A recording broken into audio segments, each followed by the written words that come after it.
নমস্কার, কেমন আছেন সবাই? আজ শনিবার, বাজে এখন দুপুর 1টা। আজকে রোদরা দেখুন, একদম রোদরা একদম চারিদিকে ঝিলমিল করছে। কয়েকদিন পর রোদ বেরালো। আজকে প্রচুর কাচাকুচি করেছি, পুরো চারিদিকে যত যা জামা প্যান্ট গোপালের ছিল, স্কুল ড্রেস প্যান্ট সব। তারপরে হচ্ছে যে কয়েকদিন ধরে যে বৃষ্টিতে ভিজে ভিজে ভাব, একদম তো জামা কাপড় শুকনো হয়নি, স্যাঁতস্যাঁতে একটা কেমন গন্ধ, সেইগুলোও সব কেচে ধুয়ে মিলে ওইদিকে হচ্ছে যে এবার বসাবো রান্না। আজকে একটু বেলাই হয়ে গেল, বাড়ির অন্যান্য কাজ সারা, তারপরে হচ্ছে যে বাকি ঘরদোর পরিষ্কার করা, আজকে একটু বেশি বেশি কাজ হয়ে গেছে, সেই জন্য বেলাটাও হয়ে গেল। চলুন, কোনো ব্যাপার নয়, গ্যাসে রান্না বসালে কত আধা ঘন্টা ঘন্টাখানেকের মধ্যে হয়ে যায়। দাঁড়ান, এই কয়েকটা ঢ্যাঁড়স আছে, এগুলো তুলে নিই, একটু ভাজা করব। ফ্রিজে কয়েকটা তুলা আছে, এইগুলো দিয়ে ভাজা করব। আজকে একটা করব ভর্তা, এই যে কাঁঠাল বিচের একটা ভর্তা করব। কয়েকদিন ধরেই খালি দেখছি সোশ্যাল মিডিয়ায় শুধু কাঁঠাল বিচের ভর্তার রেসিপিটা। তবে কাঁঠাল বিচে তো ছোটোবেলায় প্রচণ্ড খেয়েছি, তখন বেশিরভাগ মায়ের রান্নার শেষে উনানে কাঁঠাল বিচে পুড়তে দিয়ে দিতাম। কাঁঠাল বিচে পুরোটাও দারুণ লাগে খেতে। সিদ্ধ করেও খেয়েছি, ধান সিদ্ধ হলে ধানের মধ্যে দিয়ে দিতাম। চলুন, আজকে সিদ্ধ করে ভর্তা বানাবো। আজ হচ্ছে যে এটা আজকে প্রথমবারই বানাচ্ছি, কেমন লাগবে জানি না, অবশ্য ভালোই লাগবে, কেন কাঁঠাল বিচে সেদ্ধ পোড়া যেহেতু খেয়েছি, ভালো লাগে। এই যে কাঁঠাল বিচের উপরে সাদা যে অংশটা, সাদা যে হচ্ছে যে খোলসটা, সেটা প্রথমে ছাড়িয়ে নিয়েছি।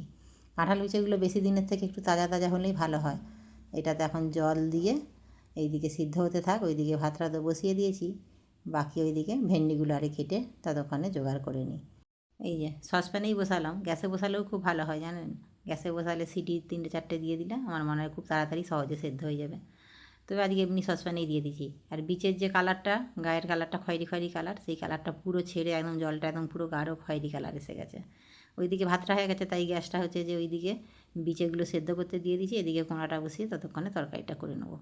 আজকে একদম সিম্পল ঝাড়াঝাপটা রান্নাই হবে। একটু ডিমের অমলেট বানিয়ে আলু দিয়ে ঝোল করব, আর হচ্ছে যে ঢ্যাঁড়সগুলো যে তুলেছি ওগুলো একটু পোস্ত দিয়ে ভাজা করে দেবো। ঢ্যাঁড়স গাছগুলো বেশ লম্বা লম্বা হয়েছে, ভাবছি ওইখানটা গেটের সামনেই তো একদম সবুজ হয়ে বন হয়ে আছে, আর বেশি দিন রাখলে হবে না, কেন বর্ষাকাল সামনে, বনটা রাখা ঠিক হবে না। ওইখানটা ভাবছি গাছগুলো উবড়ে দিয়ে পরিষ্কার রাখবো এখন বর্ষাকালটা, আবার শীতকালে কিছু গাছ লাগানো যায় নাকি দেখবো। এবছর শীতকালে ইচ্ছে আছে ওইখানটা উঠোনটার সামনে ফুল গাছটাই বেশি লাগাবো, ফুল গাছটা উঠোনের সামনে লাগালে বেশ ভালো লাগবে। এদিকে ডিমের অমলেটটা ভাজতে দিয়ে দিয়েছি, ওদিকে সবজির মধ্যে ঢ্যাঁড়সগুলোও কেটে নিয়েছি, আর আলু আর পেঁয়াজ কেটেছি। ডিমের অমলেটটা যে ঝাল করবো একটু আলু দিয়ে, একদম বলতে পারেন কম মশলায়, সিম্পল একদম। তখন মা রান্না করতো এইভাবে। এরকম হচ্ছে যে যখন বাড়িতে কিছু না থাকতো, হয়তো আমরা তখন 4জন মেম্বার ছিলাম, হয়তো 2টো ডিম আছে, সেই 2টো ডিমকে এইভাবে অমলেট বানিয়ে টুকরো টুকরো করে কেটে আলু দিয়ে ঝাল করে খাওয়া হতো। এখন তো সব মাথা পিছু গোটা গোটা, কিংবা হচ্ছে যে একটার জায়গায় 2টো করেও খাওয়া হয়। তখন কিন্তু এইভাবেই কিন্তু মায়েরা রান্না করতো।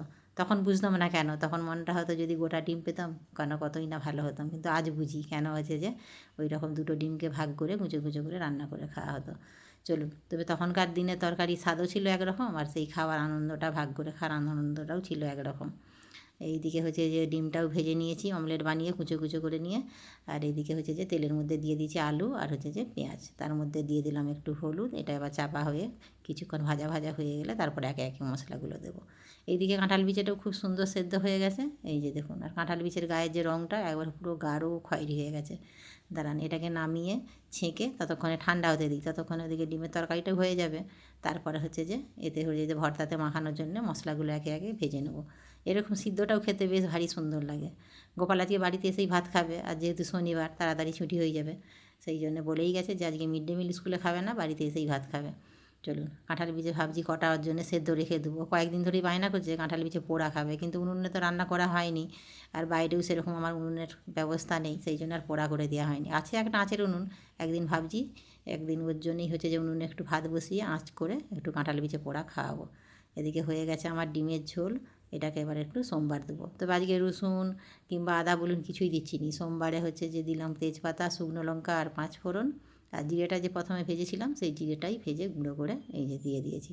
চলুন, হয়ে গেছে ডিমের তরকারি, এটা এবার হচ্ছে যে সাইডে রেখে দিয়ে এবার ভর্তাটার ব্যবস্থা করে নিই। ভর্তাটা মাখিয়ে নিলেই হয়ে যাবে।